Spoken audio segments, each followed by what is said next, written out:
पहला तो मैंने बताया कि पार्टिकल से बना है ना, पार्टिकुलेट नेचर है ना। अब हम आपको बताएंगे 1.2.3 में particles of matter attract each other, मतलब जो मैटर के पार्टिकल्स है ना वो एक दूसरे को अट्रैक्ट करते हैं, समझ रहे हैं।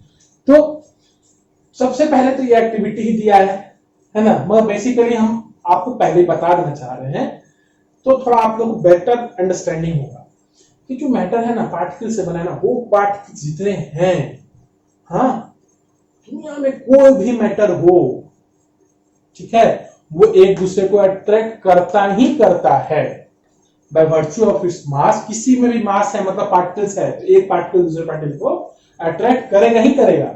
अब आप कहिएगा कि सर जब नॉर्थ पोल और नॉर्थ पोल को सामने लाते हैं तो रिपल्सन होता है, वो तो अट्रैक्ट नहीं किया, मगर ये बात आपकी सही है, मगर यहां भी अट्रैक्शन हुआ। कैसे? मगर जो अट्रैक्शन हुआ नॉर्थ पोल मैग्नेट के बीच का, ठीक है, वो कम था उसके रिपल्सन से, ठीक है, इसलिए वो रिपेल हो गया। समझ रहे हैं? आप लोग को जब केमिस्ट्री में पढ़ाएंगे, ठीक है, कि कोई भी बॉन्ड कैसे बनता है, कोई भी बॉन्ड कैसे टूटता है, तो उसमें आपको ये चीज डिटेल में मैं बताऊंगा, ठीक है, कि कोई भी चीज एब्सोल्यूट नहीं है। अगर रिपल्सन हो रहा है तो जरूरी नहीं कि वहां रिपल्सन ही हो रहा है, वहां अट्रैक्शन भी हो रहा है, मगर चूंकि repulsive forces is greater than attractive forces, so repulsion will occur, इसलिए रिपल्सन हो जाए, ठीक है। तो बेसिकली आप इतना जानिए कि कोई भी पार्टिकल है दुनिया में एक दूसरे से जरूर वो अट्रैक्ट करते हैं, ठीक। चलिए अब देखते हैं दूसरी बात, क्या एक्टिविटी देखते हैं 1.6। Play this game in the field, make 4 groups and form human chains as suggested, ठीक है। फील्ड में ये गेम खेलिए, अभी तो खेलना नहीं है, लॉकडाउन है, कहीं नहीं जाइएगा, समझिए से इमेजिनेशन आपको करवा रहा हूं। तो make 4 groups and form human chains as suggested, 4 group बनाना है और ह्यूमन चेन्स बनाना जैसे कि सजेस्ट किया जाएगा। क्या सजेस्ट कर रहा है देखते हैं। The first group should hold each other, ठीक है, the first group should hold each other from the back and the lock arms like bihu dancers, इस तरह से, मतलब एक दूसरे को पकड़ना, पीछे से ही पकड़ते रहना, ठीक है, पकड़ रखना। Second group should hold hands to form human chains, और दूसरा जो होगा ग्रुप उसको हाथ, ठीक है, हैंड टुगेदर पकड़ना, पीछे बैक पे नहीं, ठीक है। तीसरा जो ग्रुप होगा should form a chain by touching each other with only their finger tips, मतलब फिंगर टू फिंगर, ठीक है, ये फिंगर टू फिंगर टच करके रखना है, ठीक है, वैसा ग्रुप होना चाहिए। और now the fourth group of students should run around and try to break the 3 human chains one by one into as many small groups as possible। और चौथा जो ग्रुप है, ठीक है, एक तो गेम भी हम लोग पहले खेले हैं, ऐसा है ना, हैंड टू हैंड ज्वाइन करके रखते थे, और एक ग्रुप ऐसा होता था उसको तोड़ना रहता था, ठीक है, जिसका नहीं टूटा है ना उसको पॉइंट्स मिलता था, जिसका टूट गया उसको पॉइंट नहीं मिला, वो जो अंदर चला गया तो जीत ही जाता था, ठीक है। तो इसमें बताया है कि एक तो बैक टू बैक पहला ग्रुप रखा है जोर से, इस तरह से देखिए, बिहू में ऐसा ही होता है ना। दूसरा ग्रुप क्या किया कि हैंड से हैंड, जैसा कि हम लोग खेले वैसा, और तीसरा क्या है फिंगर टू फिंगर। तो इसमें पूछ रहा है आपसे कि इजीएस्ट कौन सा ब्रेक करने के लिए, ये तो आप 9th क्लास में आ गए, तो बच्चे से ही पूछेगा 2-3 क्लास के बच्चे से, वो भी आंसर दे देगा, तो जल्दी बताइए। इसका आंसर होगा कि जो फिंगर टू फिंगर टचिंग है वो जल्दी ब्रेक करेगा। क्यों? क्योंकि उतना एनर्जी से पकड़ा ही नहीं गया है, वैसा अट्रैक्टिव फोर्स ही नहीं है वो, ठीक है। चलिए बहुत कॉमन सेंस है ना, ये यहाँ पे दिया गया है, और ये तो कॉमन सेंस है, ये तो लोग बचपन में ही आता है। If we consider each student as a particle of matter, then in which group the particle held each other with the maximum force? अगर हम मान लीजिए स्टूडेंट के जगह पे इमेजिनेशन बोले ना, इमेजिनेशन करना, तो मानिए कि अब हम लोग मानते हैं कि वो स्टूडेंट के जगह पे क्या है पार्टिकल्स है मैटर के, तो बताइए कि किस ग्रुप ऑफ पार्टिकल्स जो है एक दूसरे को मैक्सिमम फोर्सेस से अट्रैक्ट किया हुआ है, मैक्सिमम फोर्सेस से रखा हुआ है, तो यही तो आप जानिएगा, है ना। तो उसके बाद क्या है समझ गया, ये तो बहुत ही बता दिया अच्छे से। अब सब चलते हैं हम लोग एक्टिविटी 1.7 पे। They can iron nail, a piece of chalk and a rubber band. Try breaking them by hammering, cutting और स्ट्रेचिंग। ठीक, क्या करना है, एक आयरन ले लीजिए, ठीक है, मतलब कील होता है ना, वो लीजिए, ए पीस ऑफ चॉक जो ब्लैक बोर्ड पे लिखा था वो लीजिए, ठीक है, एंड ए रबर बैंड, और एक रबर का बैंड लीजिए। उन सबको तोड़ना है आपको, ठीक है, आप हैमरिंग करके तोड़िए, ठीक है, या उसको काट के उसको करना है, या तो उसको खींच के करना है। In which of the above three substances do you think the particles are held together with greater force? अब आप ये बताइए कि इन सब में आपको क्या लगता है कि सबसे ज्यादा, ठीक है, जो फोर्स है वो किसके पार्टिकल्स के बीच में ज्यादा है? ऑब्वियसली आयरन है ना। रबर बैंड को स्ट्रेच कीजिएगा, स्ट्रेच हो जाएगा। चॉक को एक बार हैमर कीजिएगा, टूट जाएगा। उसके बाद अगर आयरन नाइल को कीजिएगा तो वो टूटेगा नहीं, ठीक है, दीवार में मारते तो धस जाता है मगर वो टूटता नहीं है। इसका मतलब उसमें जो फोर्स ऑफ अट्रैक्शन वो मैक्सिमम है। ठीक, अब है एक्टिविटी 1.8। क्या है एक्टिविटी? अधिकतर एक्टिविटी तो कॉमन सेंस है इसमें, है ना। Open a water tap, try breaking the stream of water with your fingers, were you able to cut the stream of water, what could be the reason behind the stream of water remaining together. आप tap से पानी खोलिए, ये होगा बचपन में हर एक कोई करता है, बचपन क्या हमेशा करते रहता है। तो नल को खोलिए, पानी गिर रहा है, उसको ब्रेक करने की कोशिश कीजिए, क्या वो ब्रेक हो जाता है? नहीं ना, जैसे ही फिंगर हटेगा उसका जो फ्लो है स्ट्रीमलाइन रहता है ना, कंटिन्यूअस रहता है ना, तो बताइए क्यों नहीं टूट पाया? क्यों? तो इसका सबका एक कारण है फोर्स ऑफ अट्रैक्शन। जैसा कि मैंने आपको कहा कि हर एक पार्टिकल्स के बीच में फोर्स ऑफ अट्रैक्शन।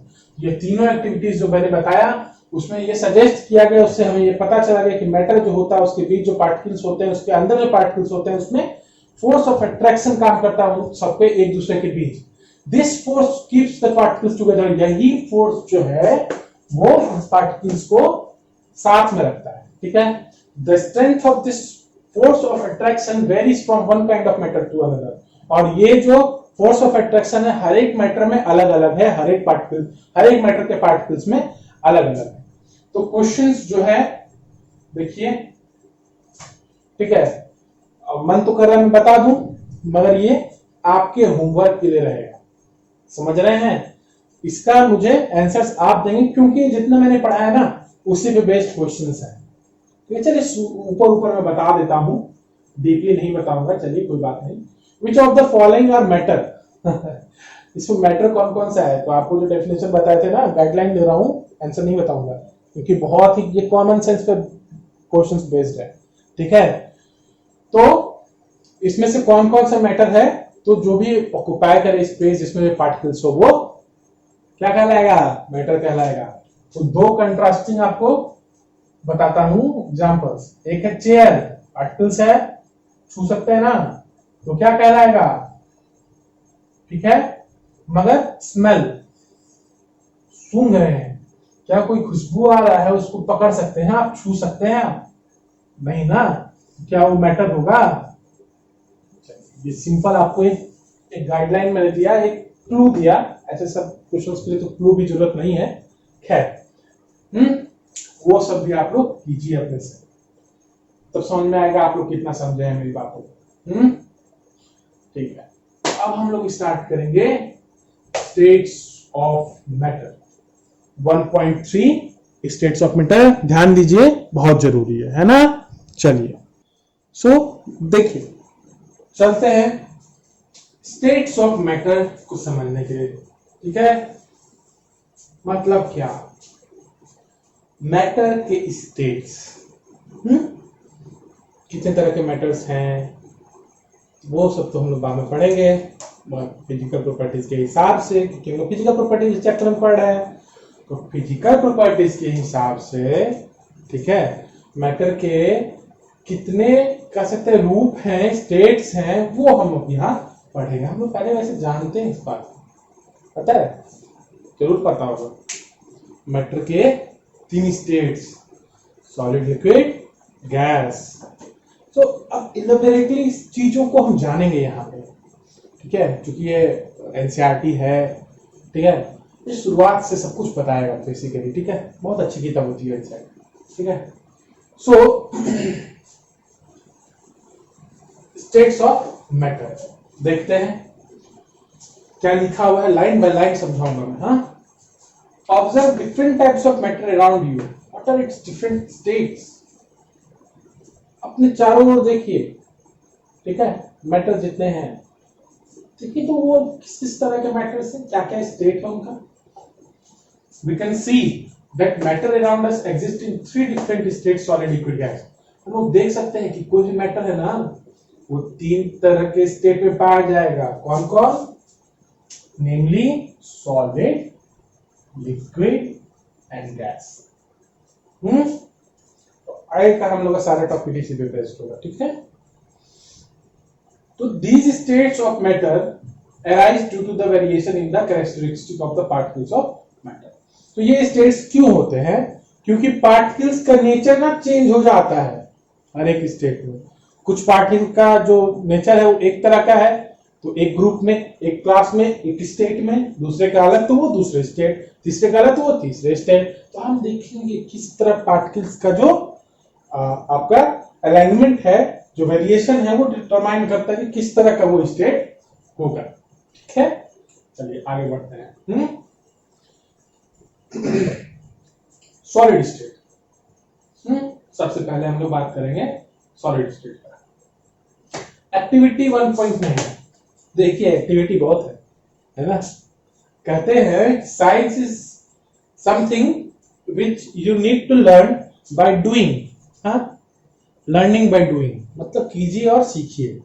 तो ये एनसीईआरटी का बेसिक कॉन्सेप्ट है, एनसीईआरटी हमें कहता है, ठीक है। ऐसे साइंस तो खुद कहता है, साइंस तो खुद ही बेस्ड है लर्निंग बाय डूइंग पे।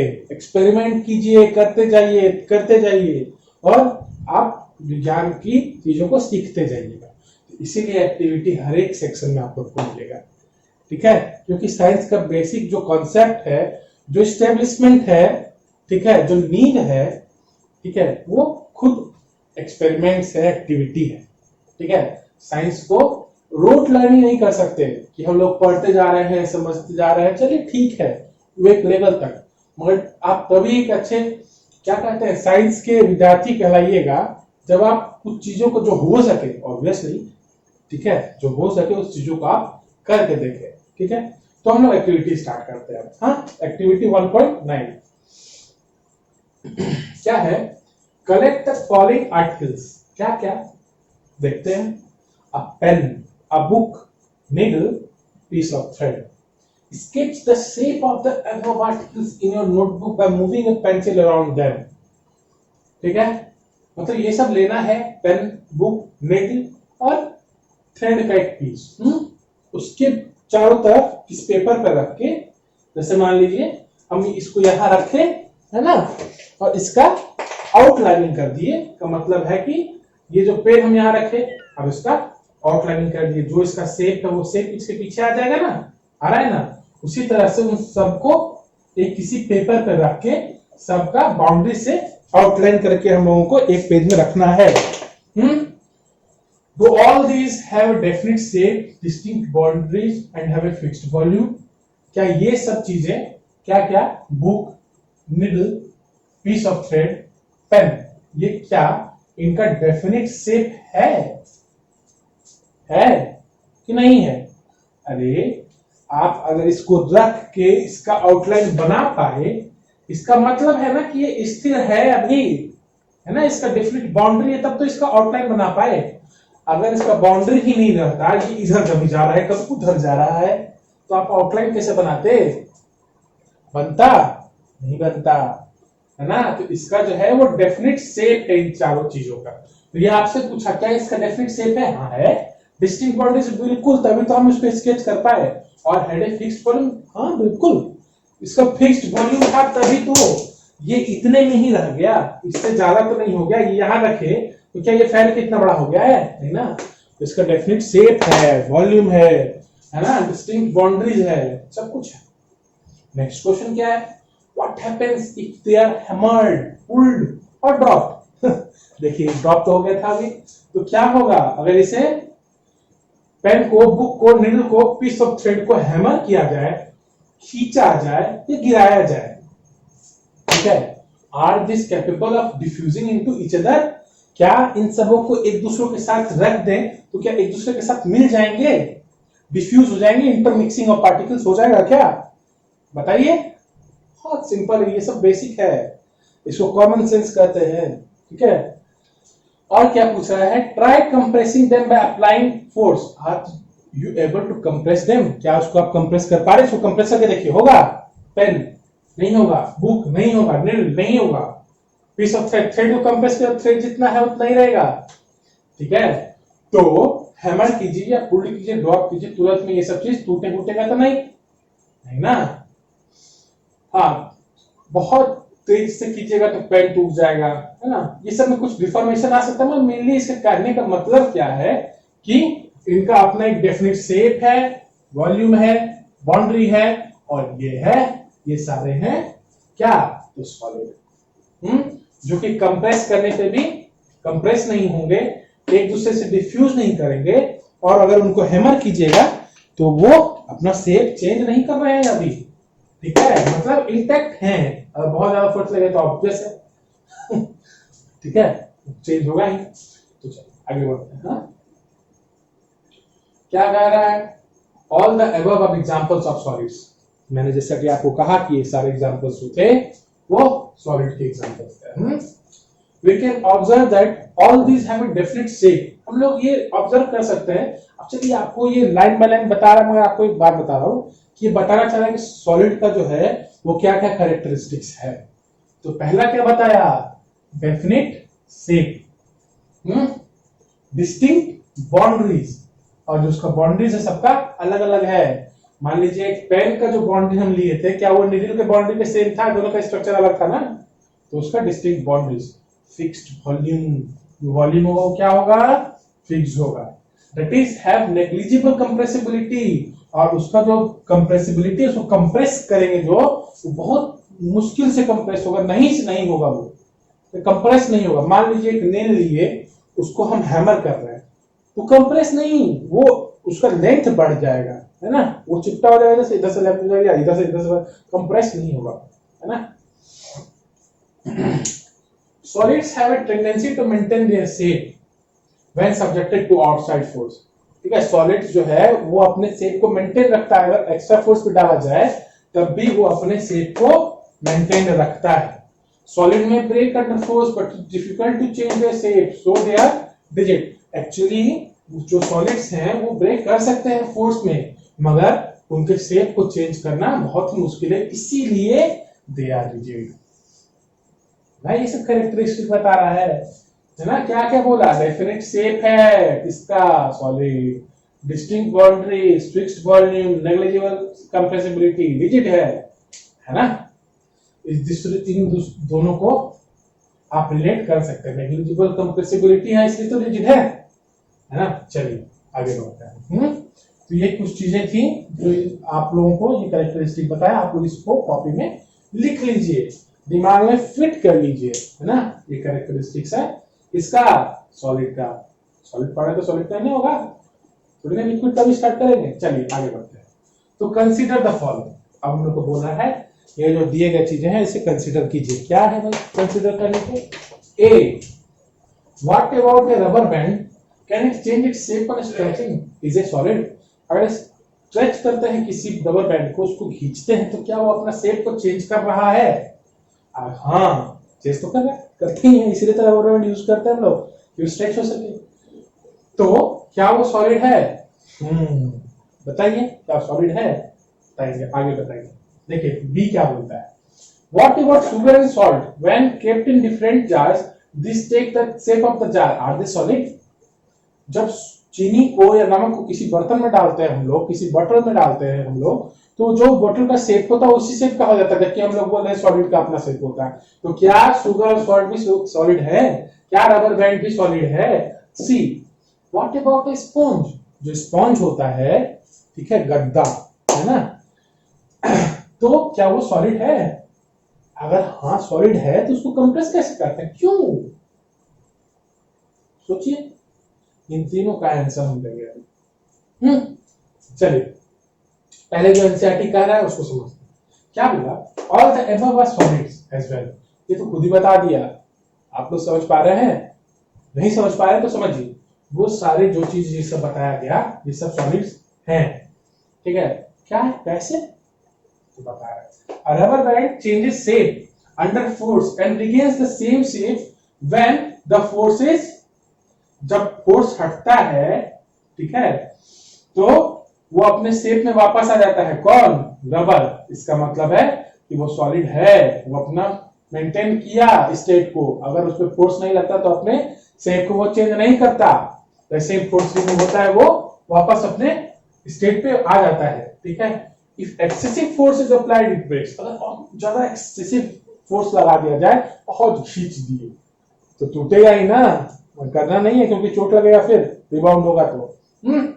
चलिए आगे क्या लिखा है, the shape of each individual. देखिए तीनों क्वेश्चन जो पूछा ना, है ना, तीन जो क्वेश्चन था, पहला क्या था कि रबर के बारे में जो था, उसका आंसर मिला कि हाँ वो सॉलिड है। क्यों? क्योंकि जैसे ही उसको छोड़ेंगे वो फिर से कंप्रेस बैक होगा ना, तो इसलिए वो सॉलिड है।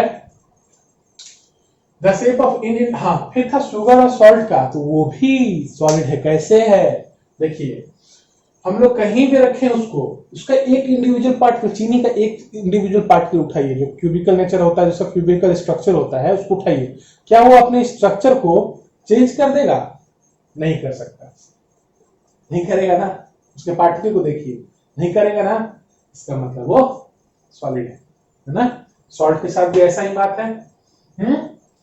A sponge has minute holes in which air is trapped. When it is pressed, the air is expelled out and we are able to compress it.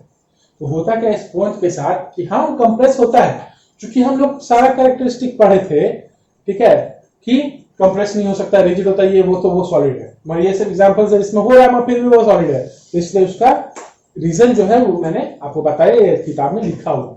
ठीक है, तो स्पॉन्ज का भी वही रीजन दिया गया, इसमें माइन्यूट होल्स तो हैं, वो होल्स में एयर है। जब हम कंप्रेस करेंगे ना, फोर्स लगाए ना, एक्सटर्नल फोर्स इज अप्लाइड, और जैसे ही एक्सटर्नल फोर्स अप्लाई हुआ तो उससे एयर निकला, और जैसे ही एक्सटर्नल फोर्स हम लोग हटा लेंगे ना, वो एयर फिर वापस चला जाएगा, वो अपने शेप पे वापस आ जाएगा, इसलिए वो सॉलिड है। चलिए एक तो सॉलिड स्टेट हम लोग का कंप्लीट हुआ, है ना। जो आपको कैरेक्टरिस्टिक बताए थे वो सारा नोट रखिए, अपने दिमाग में भी रखिए, कॉपी पे भी रखिए। ठीक है, अब आते हैं liquid state. As I told you earlier, science is all about activity, experiments, learning by doing. So there is one more activity, 1.10. Collect the following: A, water, cooking oil, milk, juice, a cold drink. B, containers of different shape. Put a 50 ml mark on this container using a measuring cylinder from the laboratory. ठीक है, तो ये सब collect करने बोला क्या क्या, water, cooking oil, water जानते हैं, वाटर ना पानी, 9th में क्या हिंदी बताओ इसका मैं, पानी, कुकिंग ऑयल जिससे आप खाना बनाते हो वो ऑयल चाहिए, मिल्क, जूस, एक कोल्ड ड्रिंक, बी, और डिफरेंट डिफरेंट शेप के कंटेनर रखिए। मान लीजिए कि कंटेनर ऐसा है, कोई ऐसा है, कोई ऐसा है, ठीक है, अलग अलग तरह का शेप ले लीजिए। Put 50 millilitre mark on this container, सबका अपना अपना 50 मिलीलीटर होगा। मान लीजिए इसका यहाँ आया, इसका थोड़ा ऊपर चला जाएगा, है ना, इसका थोड़ा नीचे रहेगा सबसे, है ना, तो सबका 50-50 मिलीलीटर आप इसमें मार्क कर लीजिए। What will happen if these liquids are spilled on the floor? Measure 50 ml of any one liquid and transfer it into different containers one by one. Does the volume remain the same? Does the shape of the liquid remain the same? When you pour the liquid from one container into another, does it flow easily? तो हमें बताइए, अगर ये floor पे डाल दें तो क्या होगा? तो फ्लोर पे डालेंगे तो सबसे पहली बात, अगर फ्लोर पे फ्लूइड गया, क्योंकि वो सारा फ्लूइड है, और फ्लूइड क्या होता है कि anything with any matter that can flow, मतलब एक पार्टिकल्स के ऊपर दूसरा पार्टिकल से बना है ना मैटर, तो एक पार्टिकल दूसरे पार्टिकल्स के ऊपर जब फ्लो कर सके, मूव कर सके, तो वो फ्लूइड होता है। ठीक है, समझ रहे हैं ना, तो वो फ्लूइड होता है। ये जितना कुछ बताया गया सब कुछ फ्लूइड है। तो जब आप फर्स्ट पे डालेंगे तो क्या होगा, फ्लो कर जाएगा।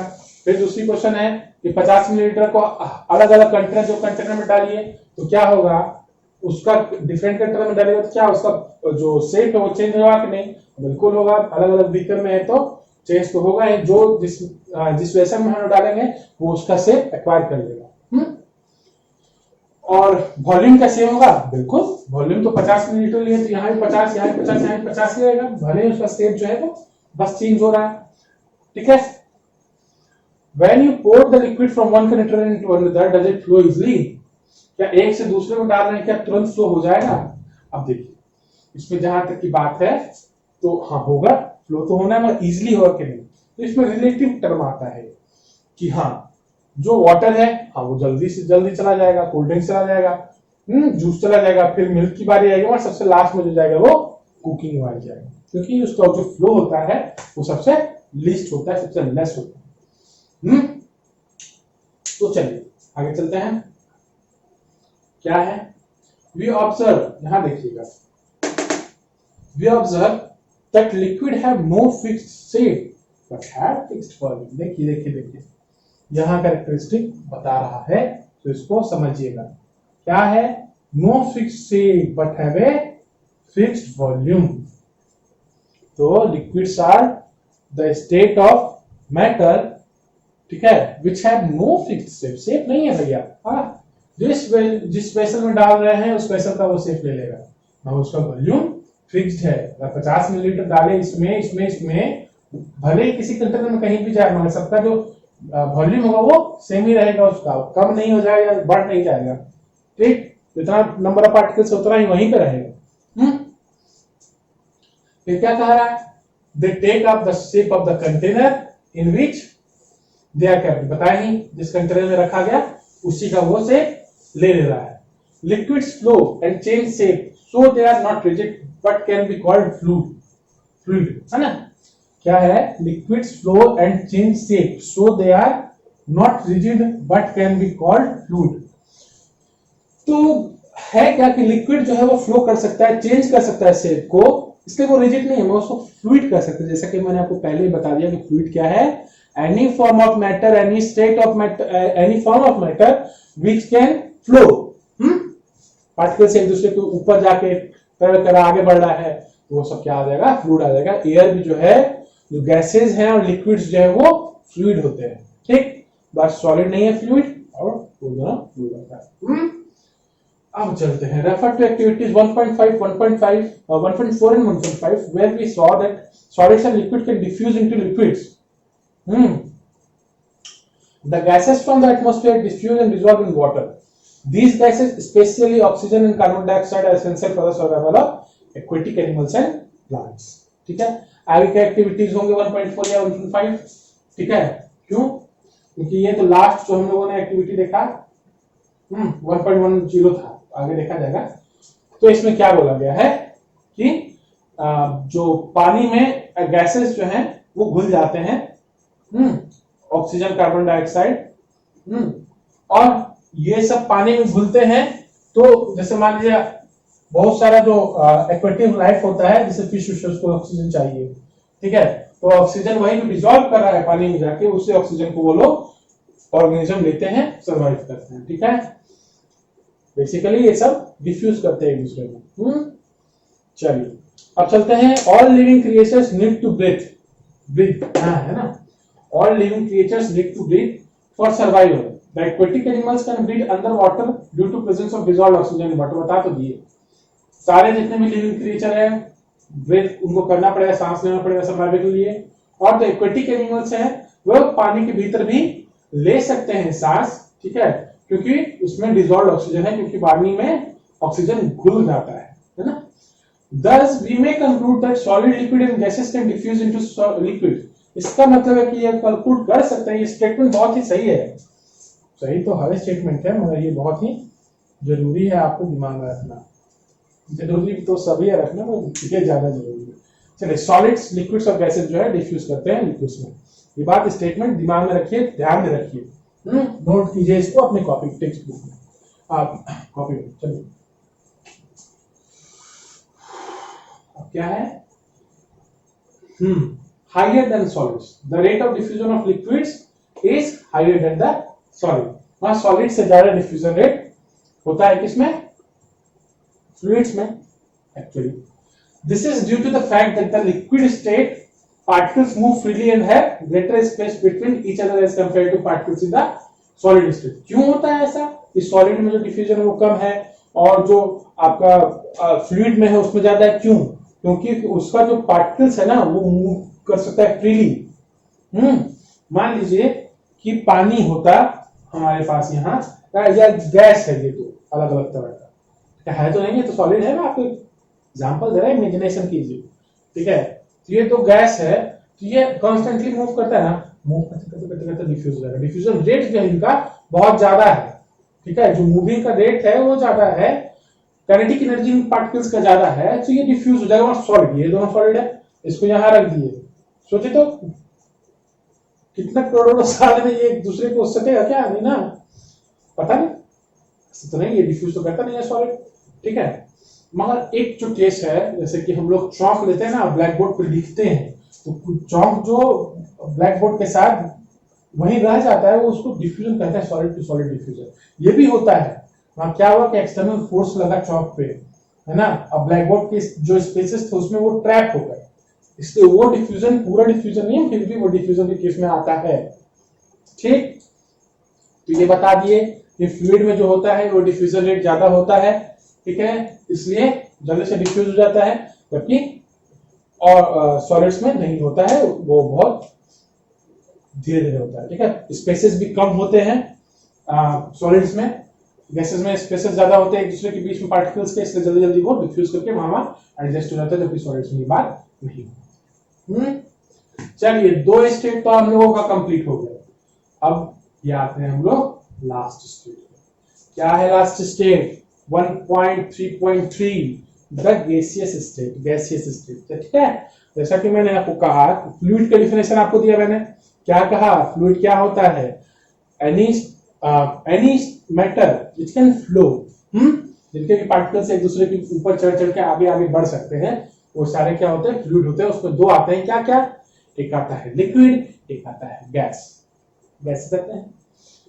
तो अब चलते हैं हम लोग गैसियस स्टेट पढ़ने के लिए। Have you ever observed a balloon seller filling a large number of balloons from a single cylinder of gas? क्या आपने देखा है कि बहुत सारा पर्व होता है, हम जाते हैं तो बैलून वाला आता है ना, एक सिलेंडर में गैस होती है, वो उड़ने वाला गुब्बारा है, कोई भी गुब्बारा जो भरता है, एक ही सिलेंडर से कितना ज्यादा बहुत नंबर ऑफ बैलून को भर देता है, ठीक है। वो सारा बैलून उसके सामने लाकर रख दीजिएगा, सिलेंडर का बहुत कई गुना वो ज्यादा हो जाएगा, ठीक है। क्या मतलब है? सोचिए कि उस सिलेंडर में एयर को कंप्रेस करके दिया गया है, रखा गया है, ठीक है। अब वो जो निकलता तो फैलता है। आगे बताएगा इस बात को, ध्यान दीजिए, समझ जाइएगा। Inquire from him how many balloons is he able to fill from one cylinder, ask him which gas does he have in the cylinder. अगर कोई दिखता है, ठीक है, और वो फ्री है तो उससे पूछिएगा, ठीक है, जब फ्री हो जाए तो उससे पूछिएगा बैलून वाले से कि कैसे एक सिलेंडर से बहुत सारा बैलून आप भर ले। तो उसका आंसर तो मैंने आपको दे ही दिया, और आगे भी समझ में आ जाएगा, इसलिए पूछने की जरूरत है नहीं। Ask him which gas does he have in the cylinder. और सिलेंडर में या तो एयर रहेगा या तो उड़ने वाला बैलून होगा, तो लाइट गैसेस रहेंगी, ठीक है। ये भी मैंने बता दिया, इसलिए पूछने की जरूरत नहीं है, और आशा करता हूँ ये चीज आप लोग पूछने तो जरूर नहीं चाहिए। और एक्टिविटी 1.11, ठीक है।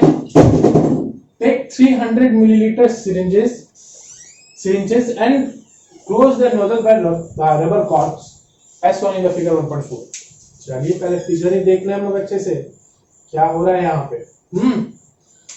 ये एक पिस्टन, एक्चुअली एक सिरिंज है, वो जो इंजेक्शन दिया जाता है ना, इंट्रामस्कुलर या इंट्रावेन वाला कोई भी, तो इंजेक्शन जो होता है वो है इसमें नीडल हटा दिया गया है, और नीडल का जहां नीडल लगता है वहां पे एक रबर कॉर्क लगा दिया गया है।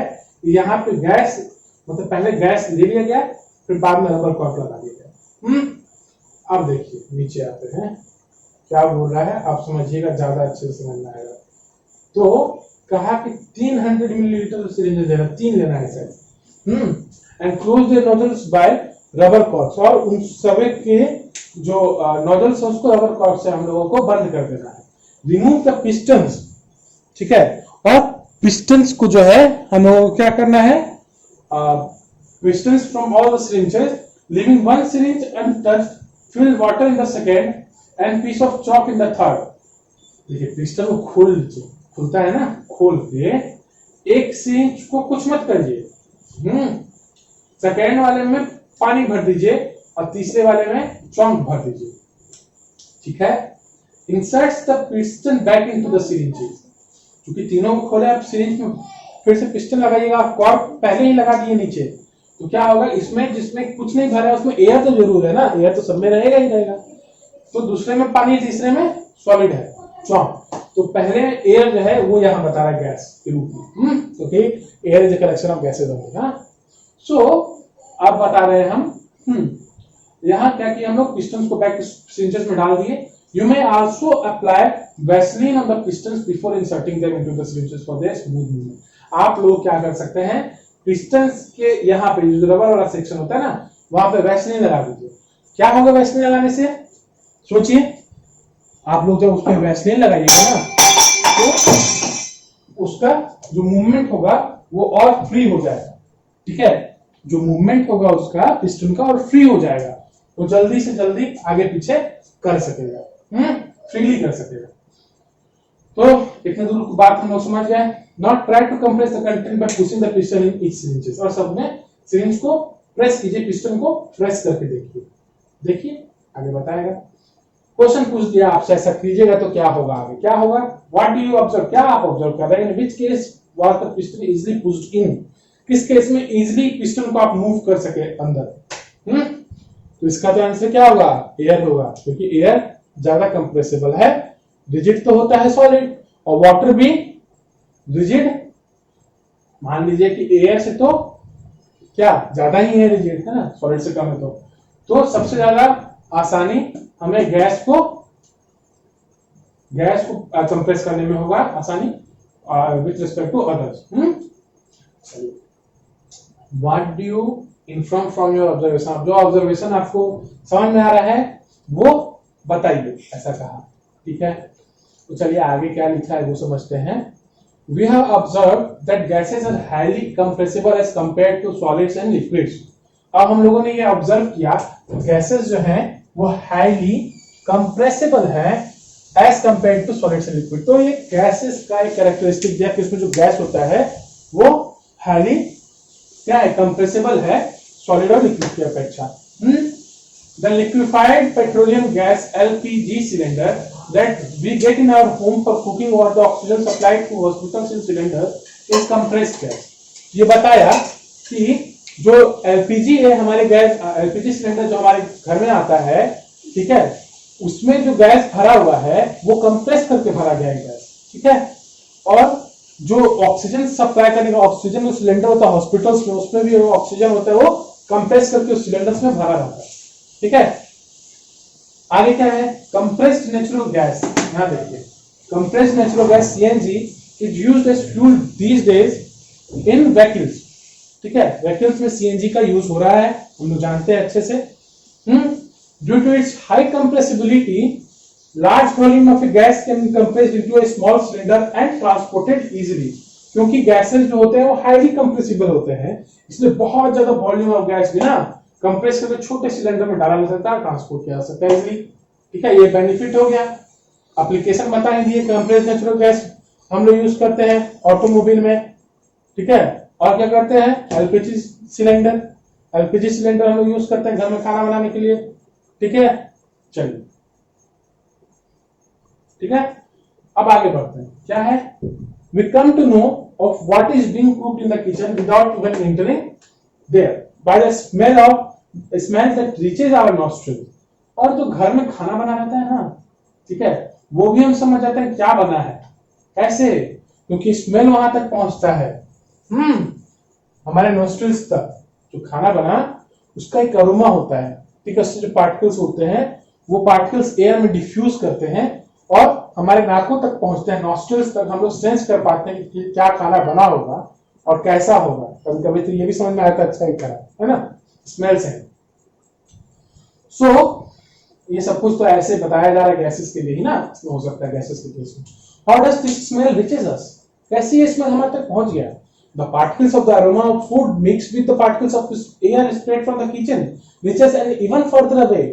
जो किचन में हम लोगों का जो खाना बना ना, उससे जो अरोमा निकला, उसमें से जो खुशबू निकला ना, वो क्या हुआ कि वातावरण में जो एयर है, एयर के साथ डिफ्यूज कर गया, मिल गया, और वो एयर तो हर जगह omni present है, तो वो सब जगह प्रेजेंट है, वो डिफ्यूज करते करते करते करते हमारे नाक पे पहुंच गया, हमें पता चल गया घर में क्या बना है, कैसा बना है, सब पता चल गया। क्यों?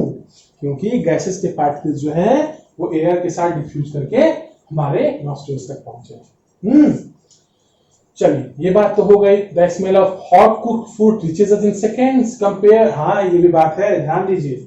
The smell of hot cooked food जो होता है, जो गर्म खाना जो होता है, उसका जो स्मेल होता है वो हमारे तक बहुत चंद सेकेंड्स में पहुंच जाता है, जबकि ठंडा जो होता है उसका स्मेल या तो होता ही नहीं है, बहुत कम होता है, होता तो कुछ मतलब होता तो है ही, वो बहुत कम होता है, इसलिए हमारे नाक तक नहीं पहुंच पाता है। क्यों? फिर वही बात, एनर्जी उसमें ज्यादा है, हीट एनर्जी। हीट एनर्जी जो है वो काइनेटिक एनर्जी दिया किसको? अरोमा को, जो पार्टिकल्स फूड से निकल रही है, जो डिफ्यूज हो रही है, उसमें काइनेटिक एनर्जी ज्यादा है। इसका मतलब क्या? इसका मतलब कि एयर के साथ जल्दी जल्दी जल्दी जल्दी डिफ्यूज करेगा। और इसका मतलब क्या कि जब जल्दी जल्दी जल्दी जल्दी डिफ्यूज करेगा, इसका मतलब वो जल्दी से जल्दी आपके नोस्ट्रिल्स तक पहुंचेगा। तो नई बात, इसलिए टेम्परेचर के साथ उसका स्मेल बढ़ जाता है। ठीक है? Due to high speed of particles and large space between them, gases show the property of diffusing very fast into other gases. So, चूंकि स्पेसेस जो होते हैं गैस के पार्टिकल्स में बहुत ज्यादा होते हैं, इसलिए ठीक है, और उसमें स्पीड बहुत ज्यादा होता है, ठीक है, इसलिए वो डिफ्यूज बहुत जल्दी करते हैं दूसरे गैसेस के साथ। ठीक है, in the gases state the particles move about randomly at high speed. Due to this random movement, the particles hit each other and also the walls of the container. The pressure exerted by the gas is because of the force exerted by gas particles per unit area on the walls of the container. तो हर एक particles बना है, particles से तो है ही, सब जगह gas में भी पार्टिकल्स हैं ही, तो वो जो पार्टिकल्स है उसका जो काइनेटिक एनर्जी बहुत ज्यादा होता है। ठीक है, तो अपने कंटेनर जहां हमारे इस कंटेनर में रखा हुआ है, तो इस कंटेनर में बहुत सारा गैस का पार्टिकल्स है, तो इस पे ये फोर्स एक्सर्ट करेगा, हर एक पार्टिकल्स उस कंटेनर के वॉल पे फोर्स एक्सर्ट करेगा। तो वही फोर्स जो परपेंडिकुलरली पड़ रहा है, ठीक है, इस सरफेस पे, जो वेसल के सरफेस पे परपेंडिकुलरली पड़ रहा है, पर यूनिट एरिया जो होता है वही प्रेशर होता है। Force exerting per unit area is pressure. तो इस पे वो गैसियस मॉलिक्यूल्स जो हैं, वो गैसियस पार्टिकल्स हैं, उस वेसल पे पर यूनिट एरिया पे क्या कर रहे हैं? फोर्स एक्सर्ट कर रहे हैं, तो वही प्रेशर कहलाएगा, है ना। अब चलते हैं हम, अब चलिए एक डायग्राम दिखाया है, देखते हैं कुछ डायग्राम क्या है। देखिए, बहुत ही बेसिक चीज बताया, बहुत जरूरी बात, सबसे जरूरी। सॉलिड में जो पार्टिकल्स होते हैं वो एक दूसरे से बहुत पास पास होते हैं, देख रहे हैं, जबकि लिक्विड में क्या हो जाता है? दूर दूर हो जाते हैं, इससे दूर दूर है जी। और गैसेस में और दूर दूर पार्टिकल्स होते हैं, तो इंटरमोलिकुलर जो स्पेस है वो दूर होता है। और बताइए कि क्यों ऐसा है? ये जो स्पेस है इसमें सबसे ज्यादा, इसमें उससे कम, इसमें सबसे कम, क्यों? कारण क्या है? बोलिए। इसका कारण है कि उन दोनों के बीच का फोर्स, उन दोनों के बीच का अट्रैक्शन फोर्स क्या है? सॉलिड में जो पार्टिकल्स होते हैं उनके बीच का जो अट्रैक्शन फोर्स होता है, अट्रैक्टिव फोर्स का सबसे ज्यादा होता है, इसलिए वो सबसे ज्यादा पास पास। लिक्विड में उससे कम होता है, इसलिए थोड़ा दूर दूर। सबसे कम होता है गैस में, इसलिए बहुत दूर दूर दूर दूर with respect to other solids and liquids. अच्छा, अब नीचे करते हैं, देखते हैं आगे क्या बचा है। हाँ, ये क्वेश्चन है, आप लोग कीजिएगा, एक्टिविटी है, चलिए वो बताएंगे। चलिए देखते हैं ये एक्टिविटी क्या है। Effect of change of temperature, समझिएगा इसको, क्या है? Take about 150 gram of ice in a beaker. एक बीकर में 150 ग्राम ऑफ आइस लीजिए and suspend laboratory thermometer so that it bulbs is in contact with the ice. क्या मतलब? मतलब ये कि एक थर्मामीटर लीजिए और आइस स्पीकर में लिए ना, ये थर्मामीटर ले लेंगे हम लोग, ये रहा थर्मामीटर, उसका जो टिप होगा ना वो आइस के ऊपर रखेंगे, टच में रहना चाहिए। ठीक है, ये कहने का इसका मतलब है। और ये पूरा एपरेटस जो सेटअप है वो देख लीजिए ऐसा, है ना। और क्या कहता है सुनिए, ये हो गई बात, आगे देखते हैं। So conversion of ice to water, conversion of water to water vapour. अरे कहने की बात है ना, ये बताया जाएगा। अब इसको मैं पढ़ा दूं, उसके बाद उसको समझाता हूँ। वैसे बेसिकली आपको बहुत बेसिक आइडिया है ये सब। क्या मतलब, ये जो रखा है ना, ये थर्मामीटर, ये बताएगा कि जो आइस है, वाटर जो है, मैं कन्वर्ट किया किस टेम्परेचर पे, और फिर उसके नीचे बर्नर लगा दिए तो वही वाटर गैस में चेंज हो जाएगा। ठीक है, क्योंकि हम लोग अभी पढ़ेंगे कि मैटर जो होता है वो अपने चेंज करता है प्रॉपर्टीज को, स्टेट को। ये उसी का एक्सपेरिमेंट है, उसी का एक्टिविटी है। अब 1.4 हम लोग पढ़ते हैं, can matter change it's state. आपसे पूछ रहा हूं, आपको पता जरूर होगा, जरूर पता होगा, क्या मैटर अपने फॉर्म को चेंज करता है, स्टेट को चेंज करता है? क्या पानी, जो बर्फ पानी में बदलता है, पानी क्या वेपर में बदलता है? बदलता है ना। हाँ, बहुत बेसिक है, आप लोग बचपन से देखते होंगे। तो we all know from our observation that water can exist in three states of matter. Matter जो है, वाटर जो है, वो तीन तरह से रह सकता है। कैसे कैसे? आइस से, सॉलिड स्टेट में, लिक्विड में, जो पानी पीते हैं हम लोग लिक्विड में, गैस वाटर वेपर। ठीक है, जो बॉइल कीजिए वाटर वेपर होता है जी, होता है ना, तो वो वाटर वेपर के रूप में भी रह सकता है। What appears inside the matter during this change of state? क्या हुआ ऐसा, हाँ, ये स्टेट चेंज कर लिया। What happens to the particles of matter during the change of states? होता क्या उस उन पार्टिकल्स के साथ? How does this change of state takes place? कैसे ये स्टेट का जो चेंज हो रहा है वो होता कैसे है? We need answers to these questions, isn't it? हम लोग को इसका आंसर चाहिए। चलिए आगे देखते हैं। ठीक है, तो टॉपिक है, फिर से एक बार बता रहा हूं, can matter change it's state? क्या मैटर अपने स्टेट को चेंज कर सकता है या नहीं? इन सवालों के साथ हम आगे बढ़ रहे हैं। ठीक है, वो जो एक्टिविटी था, ये वाली एक्टिविटी मैंने आपको बताई थी ना, ये। ठीक है, फिर से देखिए, है ना, क्या किए हैं? आइस लिए, थर्मामीटर यहां डाले हैं। ठीक है, थर्मामीटर यहां डाले हैं, और इसको देखिए किस टेम्परेचर पे ये आइस मेल्ट होकर वाटर बना। Ice changes to water, then वो वाटर को हम लोग बर्नर के थ्रू हीट किए, हीट टेम्परेचर दिए, और फिर देखें किस टेम्परेचर पे ये वाटर वेपर बन के उड़ गया। अब इसी एक्टिविटी के लिए ये कुछ क्वेश्चंस हैं। ठीक है, क्या है देखते हैं। तो जैसा मैंने कहा वही है। ठीक, बिल्कुल जो मैंने कहा वो वही है, इसलिए इसमें और कुछ बताने के लिए नहीं, आगे बढ़ते हैं। हाँ, on increasing the temperature of solids, the kinetic energy of the particles increases. Due to the increase in kinetic energy, the particles start vibrating with greater speed.